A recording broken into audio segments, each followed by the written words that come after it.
Welcome বন্ধুরা, আমার mini ব্লগে আপনাদের সকলকে স্বাগত।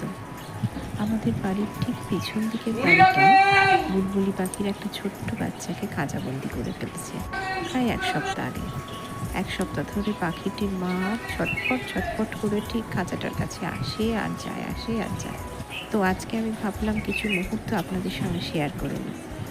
ঠিক একটু আগেই বাচ্চাটির জন্য মা ছোট্ট ছোট্ট পাতা বা কিছু এনে মুখে গুলছিল। সেই মুহূর্তটিকে আবার পাবার জন্যই আমার দৌড়াদৌড়ি করে মোবাইল আনা। কিন্তু সেই মুহূর্তটা তো পেলাম না। তবে যে মুহূর্তগুলো পেলাম আপনাদের সঙ্গে শেয়ার করে নিই।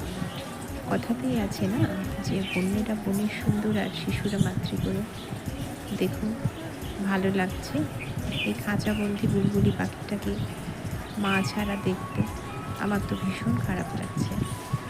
মা কীভাবে ছটফট করছে দেখুন বাচ্চাটিকে পাওয়ার জন্য, আর বাচ্চাটাও মাকে দেখে একদম বেরোনোর জন্য হাঁক পাক করে।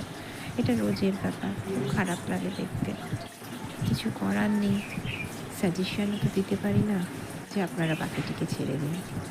যাই হোক, এভাবেই পাখিটা বড় হয়ে গেল। এক সপ্তাহ আগে বেশ ছোট ছিল। মানুষ হোক বা পশু পাখি, দেখুন মা কিন্তু মাই হয়, তাই না? আজ সেটারই একটা দৃষ্টান্ত আমরা আবার পেয়ে গেলাম।